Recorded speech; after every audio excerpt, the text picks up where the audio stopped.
All right, folks, God bless you. Here we go. Okay, you got part one. And what we're doing right now is we're doing an intermission of education. I don't want this to be part of part two because I need you guys to absorb just a couple minutes of understanding how to be as wise as a serpent. I'm going to teach you. Okay. So I want you to understand something that from the past and the far past, before Christ, BC, there is symbology that was used back then, and the symbology and what it stood for back then remains the same today. They've just advanced it over the years. They use the same symbology to communicate the same message. So those of them that are in the know, they know exactly what's being communicated.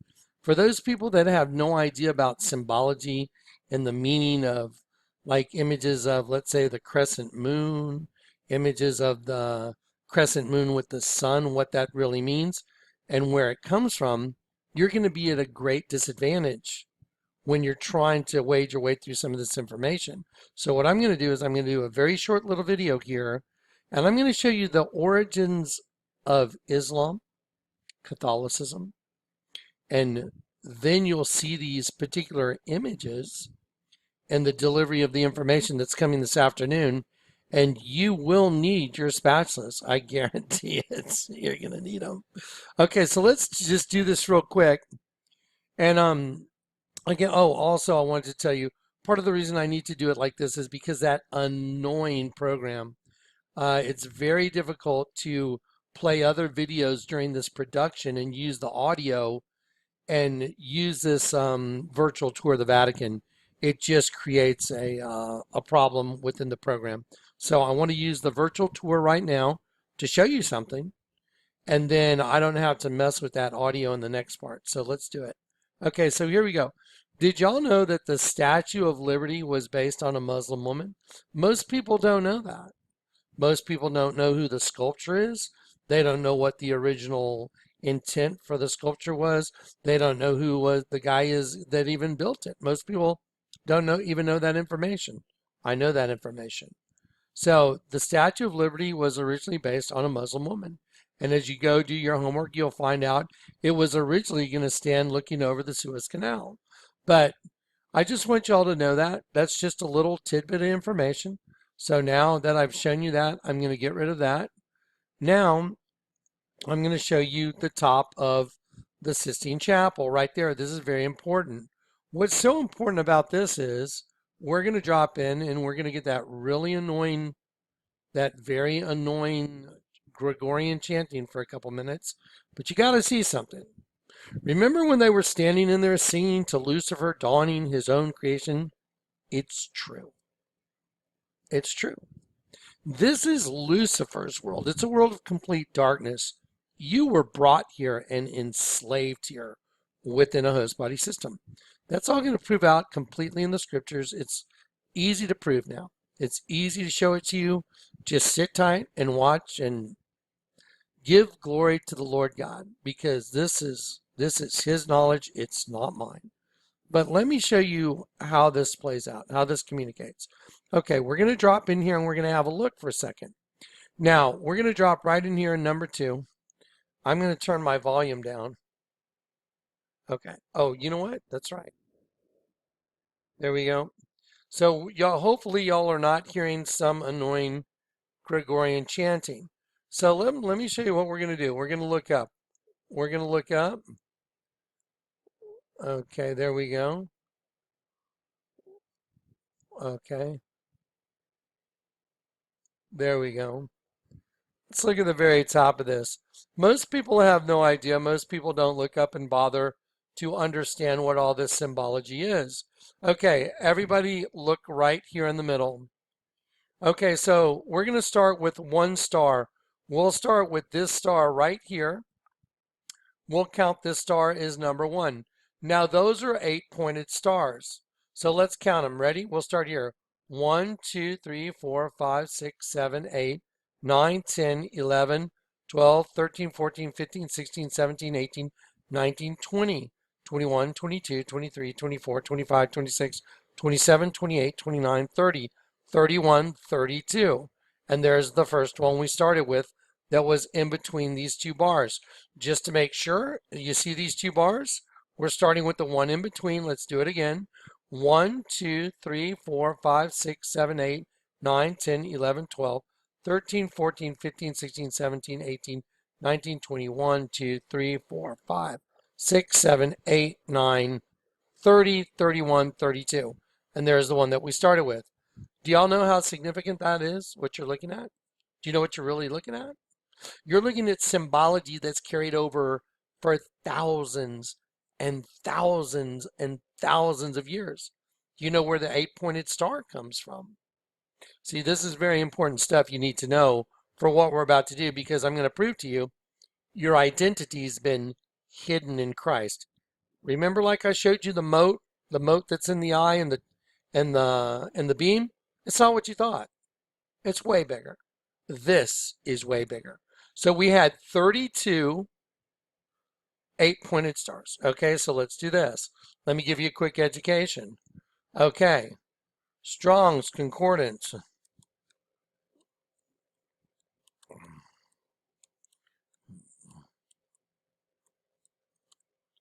Strong's Concordance 32. It means angel. It means my Father is might, and it means angel, angelos, right here. Okay, so the number 32 in the Strong's Concordance is angelos. It means angel. See, angelos. Okay, there's 32, so it means angel, but what's important is the type of star that it actually is. Because you're looking at an eight-pointed star up here. So there's 32 eight-pointed stars. How many of y'all have read the book of Jeremiah? Have you ever read Jeremiah? You know about how the Lord talking about the Queen of Heaven and how they bake cakes and make sacrifice and they pour out drink offerings to the Queen of Heaven. It's in Jeremiah. And that is the mother goddess system that rules this planet and who runs them. Now watch. Okay, so we've identified this. I'm going to go back just in case there is any chanting. I don't want to take the chance. And there it is. There's the ceiling right there. And there's your 32 eight-pointed stars. Okay, well, let me show you the star, eight-pointed star of Lucifer right here. Eight-pointed star of Lucifer. There's the eight-pointed star of Lucifer right here. Okay, I'm going to click on this one. The eight-pointed star of Inanna and Ishtar is synonymous. It means it's the same thing as the star of Lucifer. Inanna and Ishtar, eight-pointed star. That's very important. Let me show you why. Because when you're in the Vatican and you're standing over here and you're looking at that big dead sheep that's a penis and a vagina, and it's a bunch of God's angels turning into semen running down the side of a penis, which is absolutely disgusting, but it is what it is. I didn't build the altar. They built it. Why? Let me show you why. Okay, what do you see on this altar right here? Wow, there's more eight-pointed stars. You see them? There's an eight-pointed star, eight-pointed star, eight-pointed star, eight-pointed star. And above this thing I just showed you, when you look in this dome right here, that ceiling right there from the inside has 32 eight-pointed stars. So who's the eight-pointed star represent? Represents Lucifer. Let me show you. Okay, so here we go. There is the eight-pointed star of Inanna, Ishtar. But let's go to Ishtar. The star of Ishtar, or the star of Inanna. See, here it is right over here. There it is. That's exactly what's on the ceiling. That's exactly what's on the altar. 32 of them means angel. And the angel they're talking about is their king, Lucifer. That's why they stand there and they saying, Lucifer, Flamia's, dawning his own creation. Yeah, because he did. He started the male-female host body system in Genesis 1. Okay, this is the big mystery. So the star of Ishtar, or the star of Inanna, is a symbol of ancient Sumerian goddess Inanna. Interesting. and her East Semitic counterpart Ishtar. So Inanna and Ishtar are one and the same. One for one region, one for another region. But they are the same thing, Mother Goddess. Alongside the lion, it was one of Ishtar's primary symbols because Ishtar was associated with the planet Venus. Oh, the morning star. Now here is a depiction of the star of Ishtar on a kuduru. Let's say a type of stone document used as a boundary stone in records of land to grant vassals by the Kassites in ancient Babylonia between the 16th and 12th century before Christ. So here we go. So there is an actual carving. Look what's right here. Do you see what's right there? That is the identical image that's on the ceiling of the Vatican. All it's done is moved over time to a different place. And so this is you're literally looking at the ancient Babylonian religion of Ishtar or Inanna. Let me walk it down for you real quick. Okay, so that star is that star. Watch this. Bam, there it is. Okay. Well, let's go to the image of the Vatican. Wow. And there it is right there. There it is there. There it is there. There it is there. And there it is there. And it also happens to be on the ceiling, and there's 32 of them, and 32 of them means angel. And we're going to show you who the angel is because they put their symbology all over the altar to show who they really worship. That way the sheep don't wake up and know what the hell's going on while they're standing there openly worshiping Lucifer in front of a dead sheep and all God's angels that were brought here as slaves to be their food source coming in the mouth of the serpent, and the light coming through that window is the energy source going into the mouth of the serpent.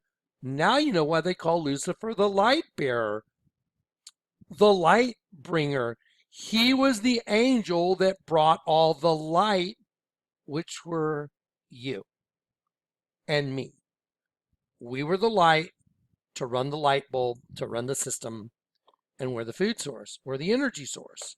So that's why they worship Lucifer. So here we go. So the star of Ishtar, the star of Inanna, is a symbol of ancient Sumerian goddess Inanna. And her East Semitic counterpart, let's look at a picture of her. There's Inanna. And her Eastern Semitic counterpart, by the way, it makes a bug when you turn it upside down.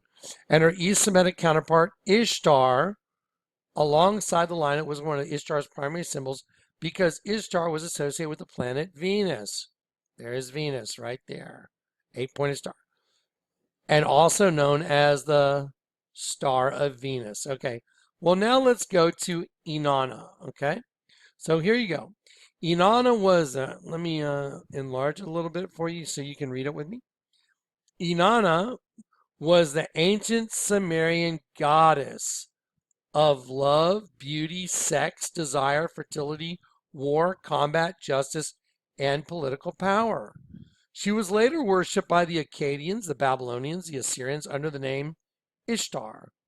She was known as, oh my gosh, the Queen of Heaven. Read it for yourself. And the patron goddess of the Inanna temple at the city Uruk, which was her main cult center. She was associated with the planet Venus, and her most prominent symbol included the lion and the 8-pointed star.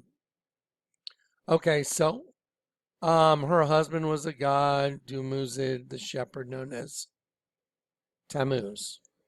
So see, now all of a sudden you're starting to go, wait a minute, all this stuff has been here this whole time. It's just moved through the centuries and it's shown up in a apostate form of, it's certainly not Christianity. Christians don't worship idols. They don't bow down to idols. They don't pray to statues. And they certainly don't worship the Virgin, but they do. The goddess, Mother Goddess. And so Inanna is who? Who is Inanna related to in the Bible? The Queen of Heaven. Okay, isn't that what I show y'all? That you take the Virgin and you turn the Virgin upside down and it's a dead sheep. Let me show that to you real quick. Okay, so when you take an image of the Virgin and you turn it upside down, because Isaiah said, those who try and hide their plans from the Lord are doomed. They carry out their schemes in secret and think no one will see them or know what they are doing. They turn everything upside down. So you're in their world where everything is concealed in front of your face. The ones that are running the show, they know what's up, but you don't, because you're just one of the stupid sheep. And you're brought here as a source of energy to run their system. And you live out your life in total darkness. And if you don't get converted, then you go to the pit and you're food for a race of locusts, which is what they're using you for, to come out of the pit and make war against the Lord God. Now, everything I say, I'm going to prove. I'm going to let the Lord use me to prove to you everything I tell you. And I'll give you concrete examples. This is not some channel that says, oh, the Lord gave me a 7-page letter and they have no proof. This ministry comes with the Lord's proof. And spatulas. Lots of spatulas. So there you go. So now here's the thing. This is so obvious. When you take a look at this and you just turn it upside down, that this is a sheep. There's the eye of the sheep coming down the face, nostril, cleft in the lip, the tongue sticking out. And there's the rainbow, because see, the light, Lucifer was the light bearer. And by using the female and the male host body system to capture God's children from heaven, he was able to put them into a transmutation device called a host body, which is inherently evil, and self-cannibalize them using a demon and an angel within the same host body system. Do y'all remember the Scion commercial where the one sheep gets away and he runs off to the car? You remember that? What kills him? His own reflection. Oh, your duality, because there's a good you and there's a bad you, and your reflection is your enemy. The host body system is here to destroy you, and you got put in it. So all this is going to play out in the next video, so pay attention, because the next video that I do is going to be 2 to 3 hours, and y'all's jaws are going to completely unhinge. So let me give you a quick education before we get there. Okay, so now there's no doubt about it that the Mother Goddess, the Queen of Heaven, the way she hides her stuff is she turns everything upside down. There it is. And when you're in the Vatican itself, and you look at the largest altar in the world is a dead sheep, which is what you get when you turn the Virgin upside down. There it is. There's a sheep. There's an actual sheep. And there's the actual altar. That is a sheep, and so is that. But when you turn that altar upside down, it becomes the female reproductive system, which is going to be the most important thing about all of this. It goes back to Genesis 1. So he did create them male and female. Y'all know what Fe is on the periodic table of elements? Anyone know their chemistry? I had to take it in college and took it in high school. Fe is iron. Fe, iron mixed with miry clay. Yeah. Okay, so here we go. So when you turn the Virgin upside down, it's a dead sheep. Here's a Virgin. We'll put it there, turn it upside down. That's another dead sheep. There it is. Eye, ear. Tongue sticking out right here. Nose. Eye, here. So why is it always a dead sheep? Because we're the sheep and the Virgin system kills sheep. There's a Virgin, turn it upside down, it's a dead sheep. So that's a no-brainer. When you turn the dead sheep upside down, it's the Virgin, look. So you turn the dead sheep upside down, it's the female reproductive system. And the opening of the female reproductive system is that window that's above the sheep's head, which is all God's angels coming in, the source of light coming into the mouth of the serpent, because the whole building's a serpent. So the source of light that's coming into the mouth of the serpent from outside, the source of light is God's angels. God's angels turn into a big sheep, and they become the food source for the serpent. And there's a big bug as well, because the serpent is, the above ground race is feeding a below ground race of locusts. Okay, now we've established that. I've shown you this. I've shown you the star of Ishtar. Ishtar is the star of Venus. Venus is the morning star, Lucifer. And Iana, the Sumerian goddess, is the same as Ishtar, is the queen of heaven. Okay, so now we've established the Catholic Church that worships the Virgin, worships the Queen of Heaven, which is just another way of saying Lucifer, the morning star, Venus. That's why there's 32 images, 32 eight-pointed stars, angel, and the eight-pointed star is Lucifer. Lucifer, the angel. Do you get it?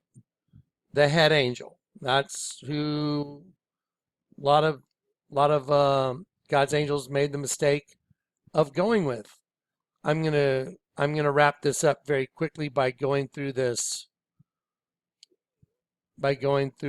origins very quickly. We're going to do this quickly. I'm not going to spend a lot of time on it. You guys can go look it up yourself, but I'm going to read through this so you know this is very important. And this will conclude the intermission of education before we launch into Oh My Lord.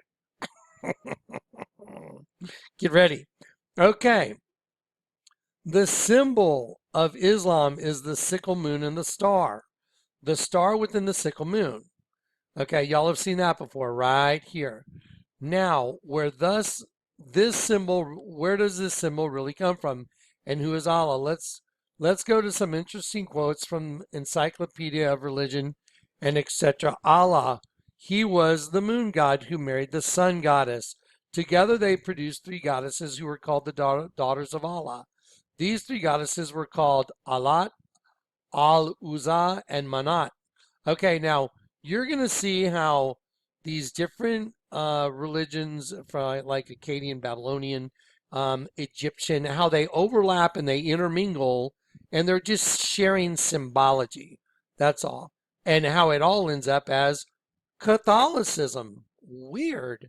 It's true, though, because I've drawn in an image of the Virgin, and when you turn it upside down, I was like, oh my God, it's an Arab king. And I was in shock. And I'll show that to you in the next section. Okay. The Encyclopedia of Religion mentions that Allah is a pre-Islamic name corresponding to Babylonian Bel. Bel is the devil. So, like Baal, like Beelzebub.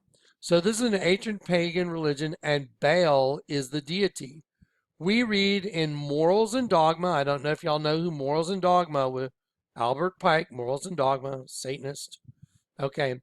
The Arabian word Aldebaran means the foremost or leading star, and it could only have been so named when it precedes or leads all other, the year that then opened with the sun in Taurus and the multitude of the ancient sculptures both in Assyrian and Egypt, wherein the bull appears with the lunette or the crescent horns and the disk of the sun between them, right here. All of y'all have probably seen this in Egyptian theology.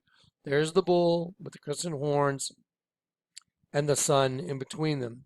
And the direct allusion to the important festival of the first new moon of the year, there was everywhere an annual celebration of the festival of the first new moon, when the year opened with Sol, the sun, and Luna, the moon, in Taurus. The crescent and the disk combined always represent the conjunctive sun and moon. That means basically that, pay attention, male and female deity. What is on the altar of the dead sheep? male penis and female vagina, male and female. Okay, and that's Lucifer's kingdom. That's it. That's his kingdom. Why do you think Baphomet, the goat god, has boobs and a wanker? I'm sorry. It's like, because that's his system. Okay, here we go. That basically means male and female deity, male and female aspect. It was worship, adoration of the celestial cow, Mehet and Weret. We can see the eye of Horus, the horn, and here I'll show this to you in just a minute. And there is a disc in the horn, and it's represented the plunging of the sun god into the womb of the mother to be born by Isis. So the horns are also a representation of the moon, and the moon, the sickle moon. And so here we go. You see this right here? All the way back to ancient Babylonia. Okay, and this goes back to Syria, Babylonian. Okay, in later religion, from Babylon itself, Assyrian style, they have the half moon with the solar disk and the Baal Hadad, the birth of the sun. Okay, and you can see these images. Just go back and look at, birth of the sun. Type into Google Images.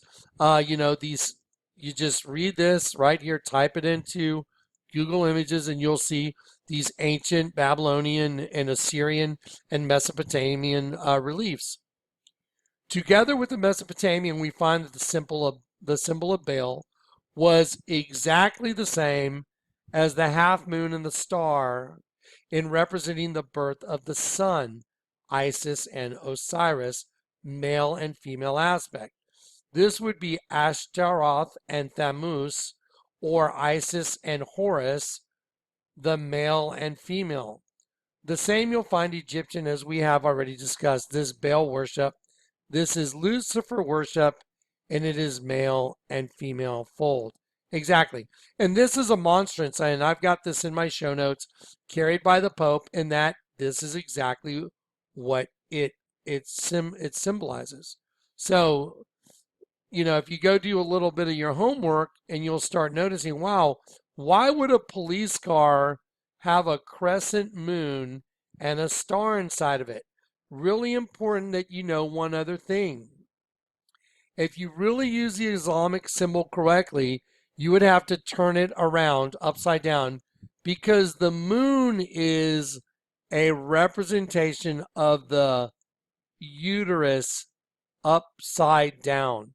So that's very important, because one of the biggest spatula moments y'all are going to have is when I show you what the sigil of Baphomet really is and where it's in front of everybody. This is one of the biggest reveals that the Lord's ever given me. It's as big as the Vatican being a serpent wearing a crown. So that's coming on the next section. But before I get there, I want to do this, so when I show it to you, I can go, remember what I showed you? Remember how the crescent moon, you turn it upside down, it's really the uterus. Don't forget that. The crescent moon, when you turn it upside down, represents the uterus. Okay, because their symbology, and knowing their symbology, is a language in itself. And when you know how they speak their language, it's easy to see what they're doing. Okay. So anyway, so there we go. That's enough of that. Let me show you a picture how this same stuff plays out in everyday life. There's a cop car with a crescent moon and a star in it, and it's the birthing of, Lucifer's children on this planet. But let me show you another one that's mind-boggling. Okay, so about 3 hours north of San Antonio is a city called Waco, Texas. Remember where David Koresh was, in his cult following, was destroyed by the ATF? They went in there and killed all those people. Well, let me show you something. The city of Waco, there's their seal right there. Waco, Texas logo. You're looking at it. I didn't make this up. It is the city of Waco. Okay, well, you see, it's two interlocking V's. It's a V with a star and a V with a crescent moon. That's a very weird logo. See, it's a letter W, and it's interlocking V's making a W. So the half and half, 5 and 5, Roman numeral 5, Roman numeral 5. But they put a star on one leg of this V, and they put a crescent moon on the leg of this V. All you got to do is turn it upside down if you want to see the truth.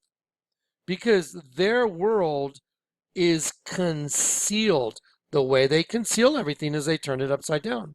They never figure you'll think, oh, the whole world's upside down and backwards. I think I'll just start turning everything upside down. They're like, no, you're in a mental prison sin lockdown. They've got you mentally locked down. Okay, so there's the city of Waco. Look. 9/11. Oh, you mean like the commercials I showed you, like the Heineken commercial, where he gets pulled into a party with the number 6, the Flesh, and he has a big flesh party, and then they throw him out, and it goes to 9. Turn the 6 upside down, turns to a 9. Oh, you're going to get judged now because you went to the flesh party. Do you get it? And then who's his boss? It showed the 11 behind the guy on the wall. 9/11, the angel of the bottomless pit. Simple, right? Wow. So here we go. The city of Waco. Turn it upside down.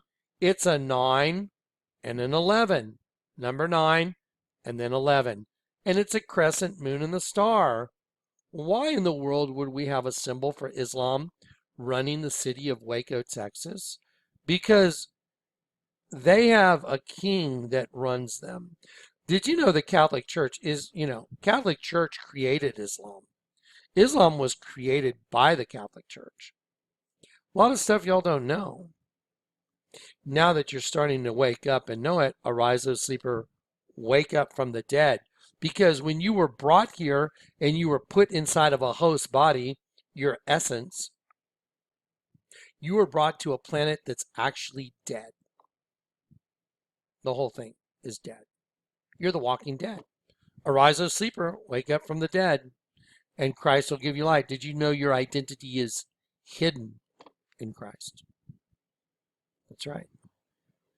Okay, so now look, I've given you enough of an education on some symbology that when we do the next part here, which is coming out today, you will have the basics that you needed to know for what we're going to be revealing here. Now, don't forget, the Statue of Liberty is based on a Muslim woman, okay? Because the Statue of Liberty is not at all what you thought. And I'm going to use the Statue of Liberty in the Catholic Church to literally unhinge your jaws. I guarantee it. Get ready. Okay, so that's it for right now. I'm going to take a little break. I'm going to clean up that desktop, so it's going to be a lot easier to deliver the rest of this in a nice, uniform, mind-blowing fashion. Okay, this was just a little break to give you an education that you're going to need for the next part. Okay, God bless, guys. Get ready.